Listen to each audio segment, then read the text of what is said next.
Hai teman-teman, kembali lagi di video kali ini bersama saya, Javanis Karasati. Di sini kita akan membahas mengenai modul 12.5.13 paket tracker Troubleshoot Enterprise Network.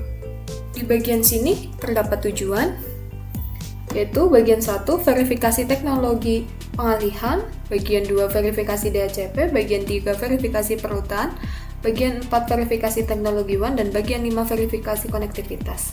Di sini ada skenario. Aktivitas ini menggunakan berbagai teknologi yang kita temui selama studi CCNA, termasuk perutan IPv4, perutan IPv6, keamanan port, Ether channel, DHCP, dan NAT. Tugas kita adalah meninjau persyaratan, mengisolasi, dan menyelesaikan masalah apapun, lalu mendokumentasikan langkah-langkah yang kita ambil untuk memverifikasi persyaratan. Perusahaan mengganti router R1 dan R3 untuk mengakomodasi koneksi serat antar lokasi.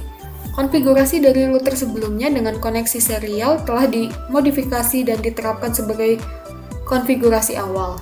IPv6 sedang diuji pada sebagian kecil jaringan dan perlu diverifikasi. Di sini ada catatan. Kata sandi telah dihapus untuk memudahkan pemecahan masalah dalam latihan ini. Perlindungan kata sandi biasa harus diterapkan kembali, namun aktivitas tersebut tidak akan menilai item tersebut. Di sini ada tabel alamat atau addressing table. Lalu kita ke instruksi. Di bagian 1, verifikasi teknologi pengalihan. Yang A, keamanan port dikonfigurasi untuk hanya mengizinkan PC1 untuk akses antarmuka F0/3 pada S1. Semua pelanggaran harus menonaktifkan antarmuka. Berikan perintah pada S1 untuk menampilkan status keamanan port saat ini. Kita pergi ke S1 dulu, kemudian CLI, enter. Ini kita enablekan dulu, kemudian ketikkan show port security.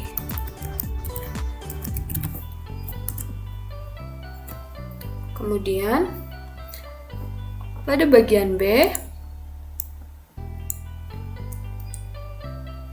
masuk ke mode konfigurasi antarmuka untuk antarmuka F0/3 dan atur keamanan port.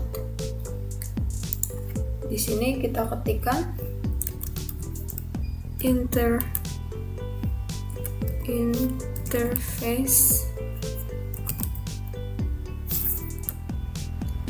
Di sini konfigurasi terminal dulu. Lalu ketikkan interface F0/3. Kemudian switch port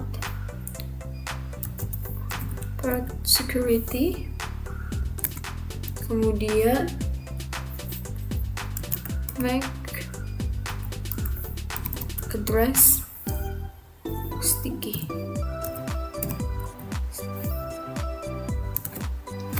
Nah, kita yang ke C, perangkat di LAN pada S1 harus dalam VLAN 10 menampilkan status konfigurasi VLAN saat ini. Kita kembali lagi ke sini. Kita end-kan.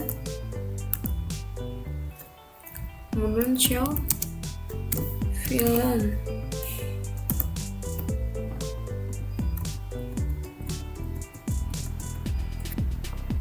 Kita akan menjawab soal ini. Port apa yang saat ini ditugaskan ke VLAN 10? Ini adalah jawabannya, F0/3 dan F0/4. Kemudian kita yang ke D, PC1 harus menerima alamat IP dari router R1. Pertanyaannya, apakah PC saat ini memiliki alamat IP yang diterapkan? Jawabannya tidak, ini hanya memiliki alamat APIPA. Lalu kita ke bagian E. Perhatikan bahwa antarmuka G0/1 pada router 1 tidak berada dalam VLAN yang sama dengan PC1. Ubah antarmuka G0/1 menjadi anggota VLAN 10 dan atur port face pada antarmuka. Kita ke sini, lalu konfigurasi terminal, masuk ke NTG0/1. Setelah itu switch port, akses VLAN 10, kemudian spanning 3 port face.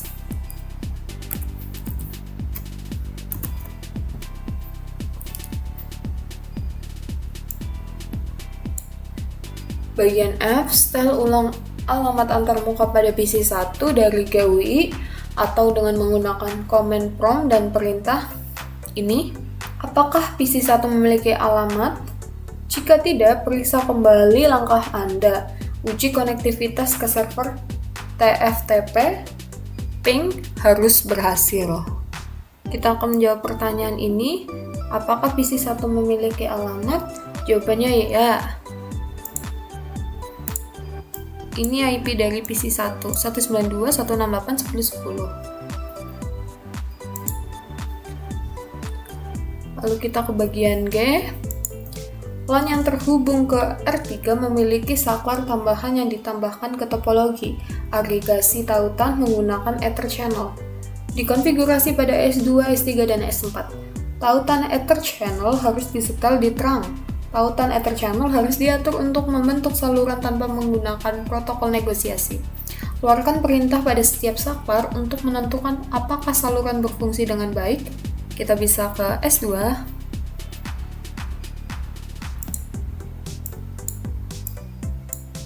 Alt CLI. Kemudian enable. Ini kita copy aja ya teman-teman.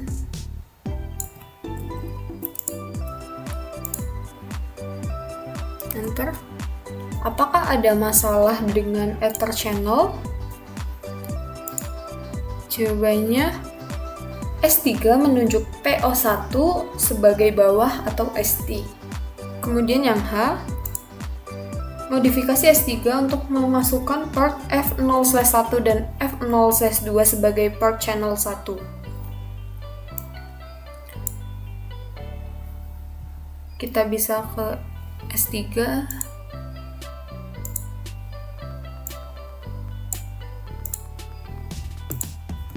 Enable.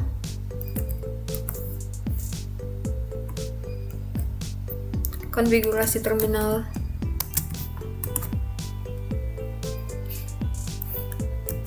Interface range.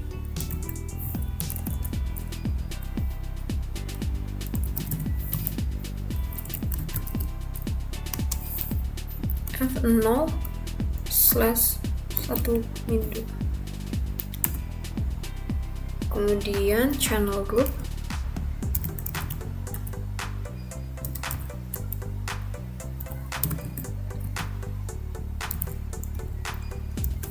One mode on.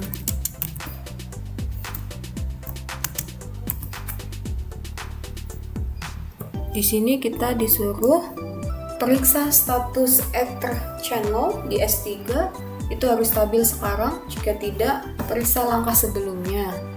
Kemudian yang I, verifikasi status trunk pada semua switch.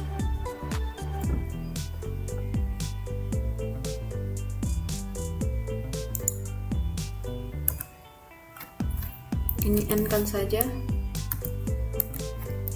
lalu ketikkan show in trunk.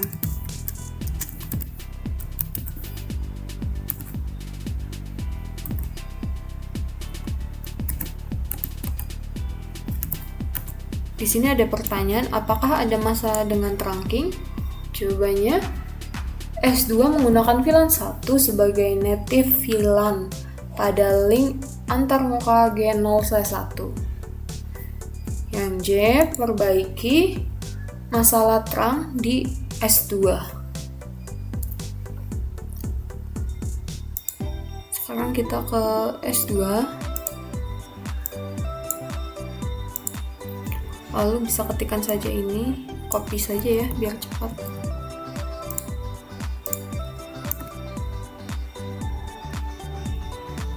Kita masuk ke konfigurasi terminal dulu.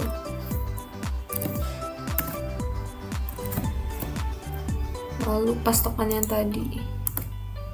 Setelah itu ini.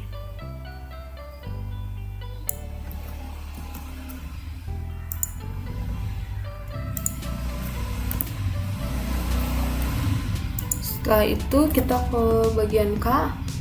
Spanning tree harus diatur ke PVST plus pada S2, S3, dan S4. Harus dikonfigurasi untuk menjadi root bridge. Sekarang kita ke K. Spanning tree harus diatur ke PVST plus pada S2, S3, dan S4. S2 harus dikonfigurasi untuk menjadi root bridge untuk semua VLAN. Keluarkan perintah untuk menampilkan status spanning tree pada S2. Kita masih di sini, end-kan dulu. Lalu show spanning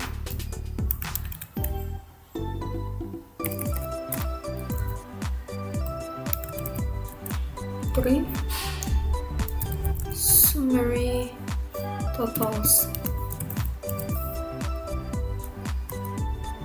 Lalu pada bagian I, keluarkan perintah untuk menunjukkan bahwa S2 bukanlah root bridge untuk VLAN apapun. Perbaiki status spanning tree pada S2. Kita ke sini, masuk ke konfigurasi terminal, spanning tree, VLAN 1 strip 1005 root primary.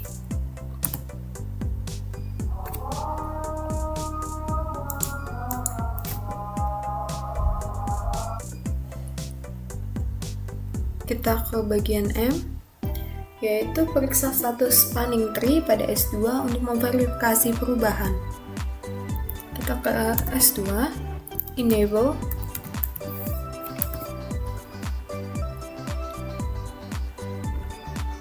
lalu kopikan aja ini.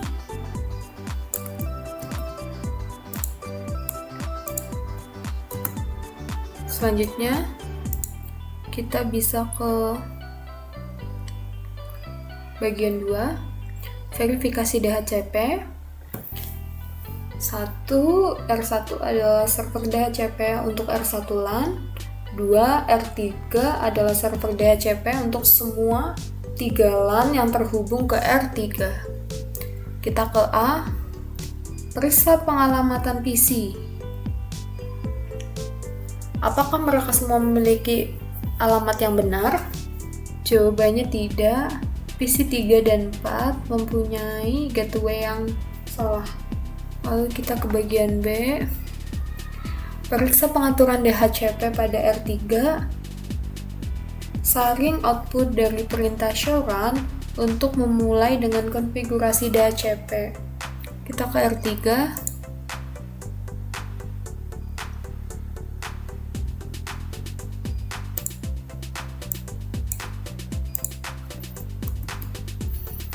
lalu enable.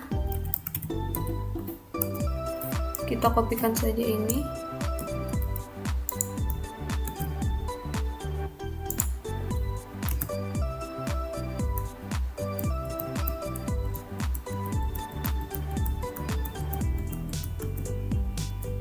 Di sini ada pertanyaan, apakah ada masalah dengan konfigurasi DHCP?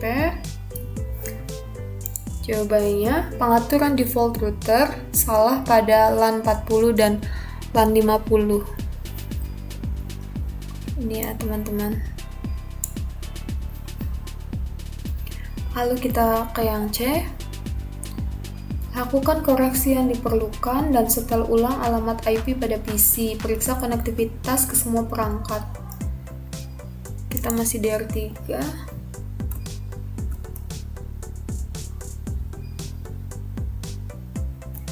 Kita ke konfigurasi terminal, ketikkan IP ya cp full 140.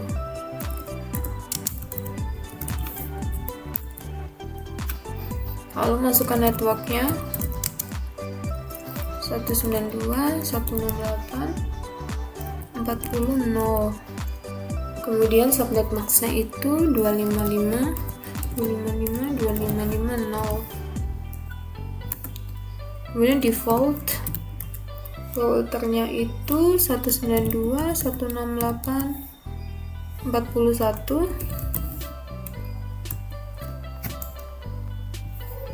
IP DHCP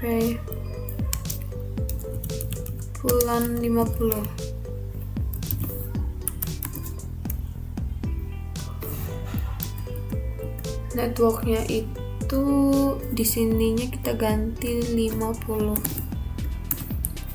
Kemudian default routernya itu 50 juga, sini kita ganti dulu. Kemudian atur ulang alamat antarmuka PC3, PC4 dan GUI atau dengan menggunakan command prompt dan perintah ipconfig ke PC3.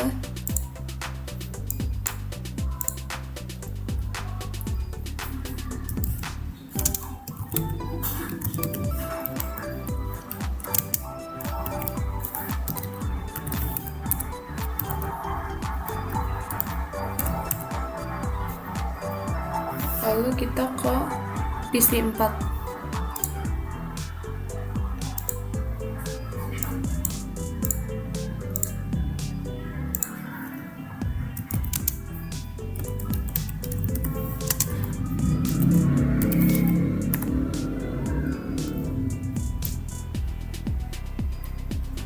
Nah, sudah benar ya teman-teman.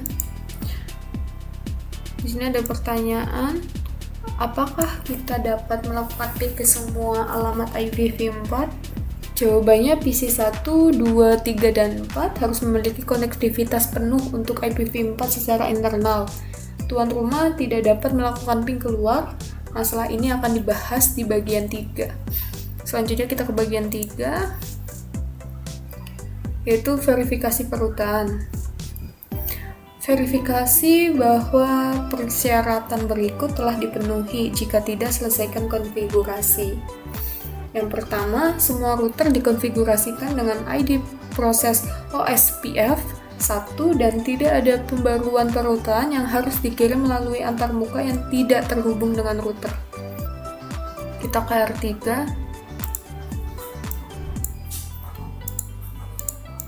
Lalu ketikkan router OSPF 1. Kemudian pasif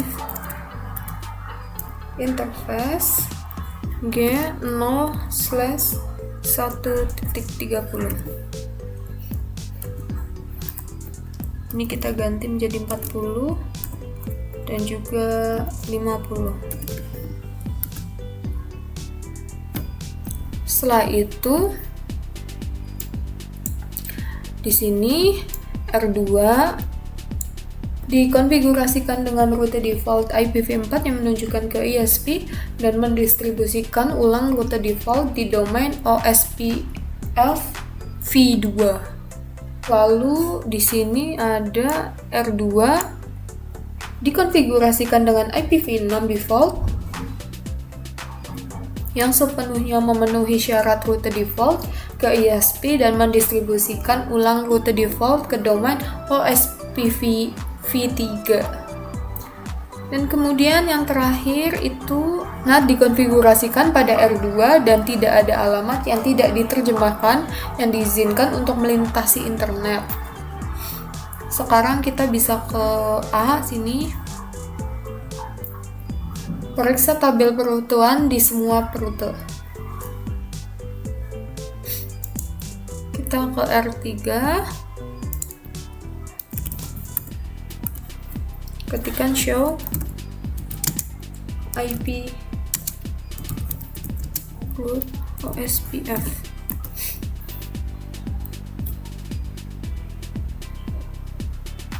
Nah, ini udah muncul ya teman-teman.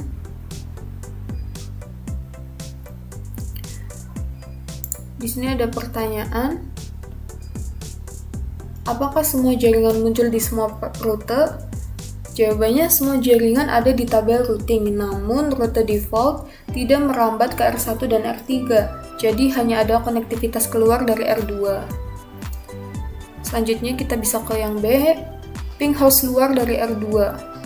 Apakah ping berhasil? Kita ke R2.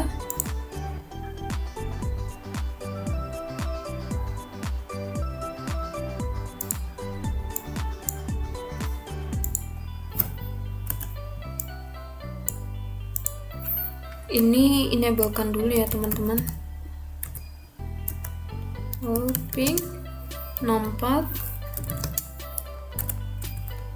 100 110.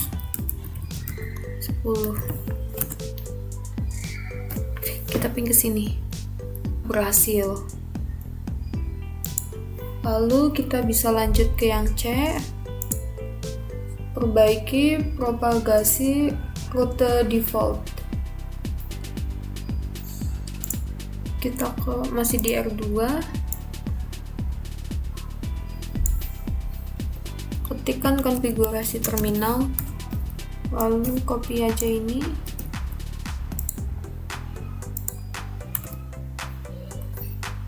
kemudian ini.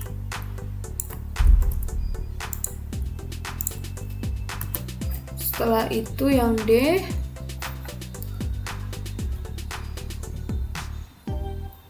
periksa tabel perutuan pada R1 dan R3 untuk memastikan rute default yang ada. Di sini kita bisa endkan, lalu ketikkan show IP route. Lalu kita ke bagian 4, yaitu verifikasi teknologi WAN. Yang pertama, tautan serial antara R1 dan R2 digunakan sebagai tautan cadangan jika terjadi kegagalan dan hanya boleh membawa traffic jika tautan fiber tidak tersedia. Yang kedua, tautan Ethernet antara R1 dan R3 adalah koneksi fiber. Dan yang ketiga, tautan Ethernet antara R1 dan R3 adalah koneksi fiber dan harus digunakan untuk meneruskan traffic dari R1. Yang A, perhatikan baik-baik tabel perutan di R1. Apakah ada rute yang menggunakan tautan serial?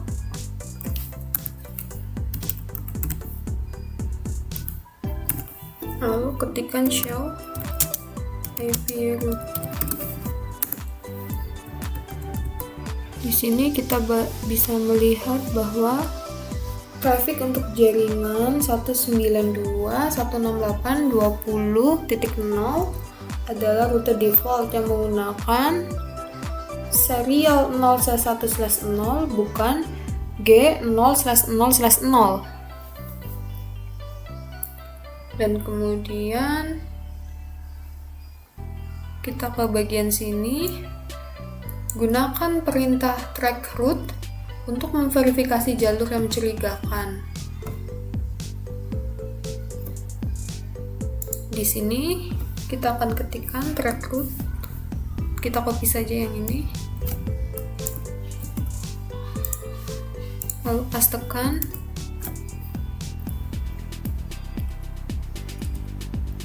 Perintah bawa lalu lintas. Perintah bawa traffic dikirim melalui interface serial 0/1/0 sebagai kebalikan dari interface G0/0/0. Yang B, konfigurasi asli yang berasal dari koneksi WAN serial sebelumnya dipindahkan ke perangkat baru. Bandingkan interface G0/0/0 dan pengaturan interface serial 0/1/0.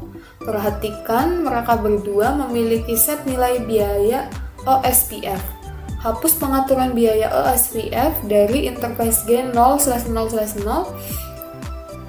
Kita juga perlu menghapus pengaturan pada tautan di R3 yang terhubung ke R1. Kita bisa ke R1, lalu ketikkan interface, G 0 slash 0 slash 0, kemudian no IP. Kita kopikan saja yang bagian ini.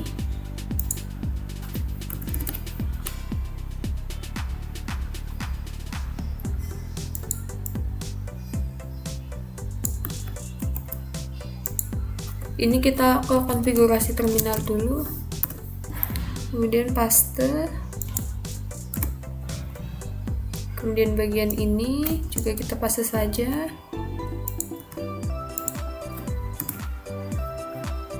kemudian pada R3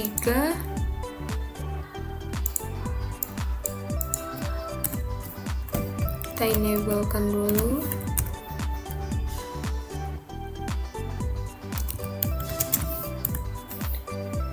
Kemudian ketikan ini dan juga ketikan ini.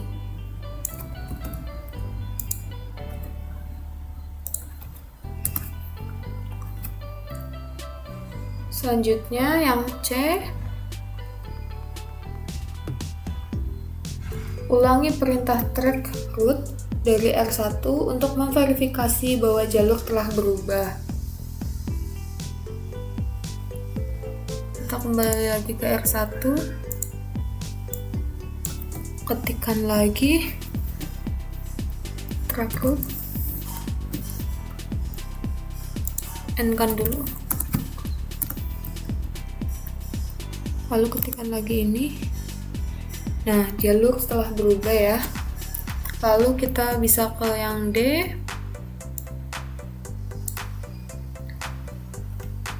perubahan telah dilakukan untuk mengarahkan traffic melalui tautan yang lebih cepat. Namun, rute cadangan perlu diuji. Matikan interface Giga Ethernet 0/2/0 pada R3 dan uji konektivitas ke server TFTP dan host luar. Sekarang kita ke R3.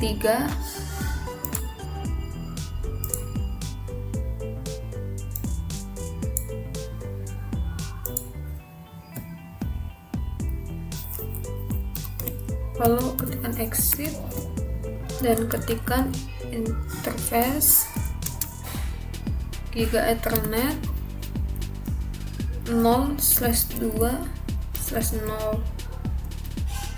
lalu shutdown.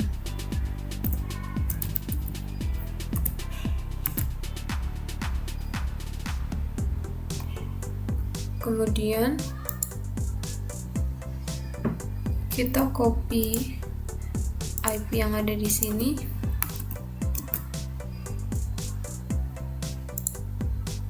lalu ke R3, lalu kita N, setelah itu ping IP TFTP server, kemudian enter. Nah, sudah 100% ya teman-teman, menandakan bahwa berhasil. Lalu kita ke host luar, kita copy IP-nya,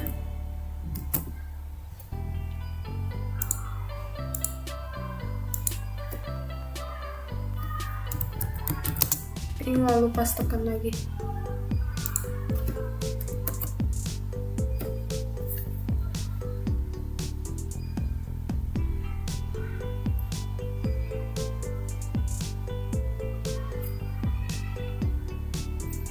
Ternyata server TFTP dapat dihubungi, namun di outside host tidak dapat dihubungi. Kita harus memikirkan penyebab lain kurangnya konektivitas. Dalam hal ini merupakan masalah dengan NAT yang tidak di-setel sebagai di dalam pada interface serial di R2. Setelah itu kita bisa melanjutkan ke bagian E. R2 diperlukan untuk melakukan NAT untuk semua jaringan internal. Periksa terjemahan NAT di R2.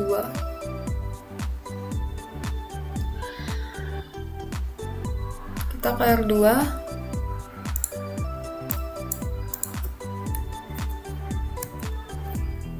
show IP not translation, dikopikan saja, enable dulu, lalu pastekan. Kemudian yang F, perhatikan bahwa daftar kosong jika kita hanya mencoba melakukan ping dari R1. Coba ping ke R3 ke outside host dan periksa kembali terjemahan NAT di R2. Keluarkan perintah untuk menampilkan static NAT. Saat ini yang juga akan menyediakan interface yang terlibat dalam NAT. Kita ke R2, masih di R2.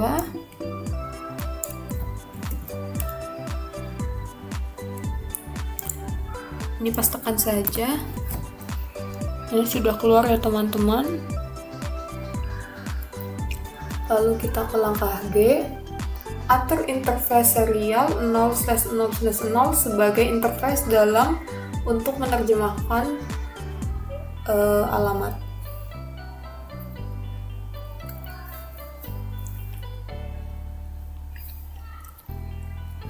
Kita ke konfigurasi terminal, lalu pastekan saja ini.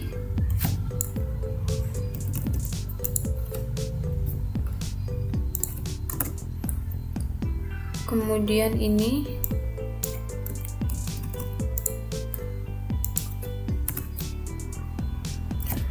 Lalu yang H, uji konektivitas ke outside host dari R1. Ping sekarang harus berhasil. Aktifkan kembali interface Giga Ethernet 0/2/0 di R3. Kita akan ke R1.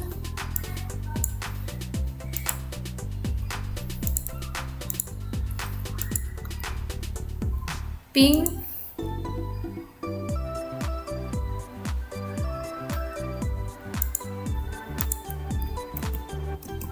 host, ping outside host dari R1.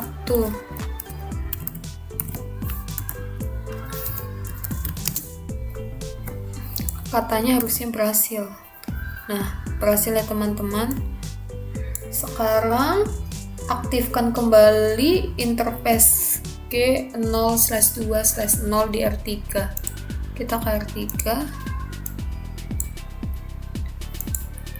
Lalu di sini kita masuk ke konfigurasi terminal. Lalu ketikkan interface G0/2/0, lalu no shutdown.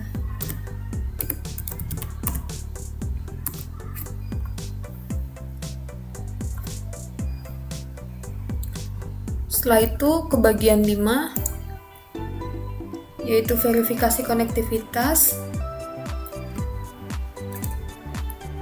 Yang ini, yang pertama, perangkat harus dikonfigurasi sesuai dengan tabel pengalamatan. Yang kedua, setiap perangkat harus dapat melakukan ping ke setiap perangkat lain secara internal. PC internal harus dapat melakukan ping ke outside host, dan PC 4 harus dapat melakukan ping ke server TFTP dan outside host menggunakan IPv6. Kita ke outside host, copy IP-nya, lalu ke PC 1,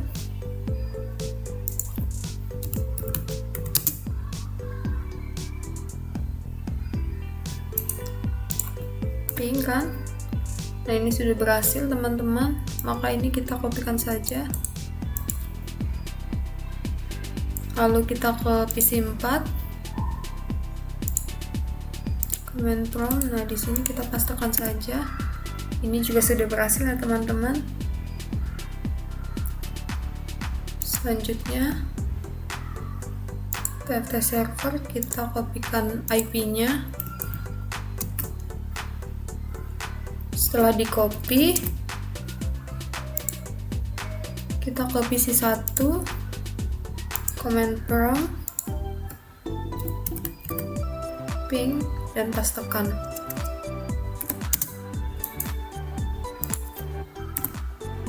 Nah, sudah berhasil teman-teman. Ini kita copy saja. Lalu kita ke outside host, copy yang IPv6 nya, kemudian ke PC 4, pingkan dari sini.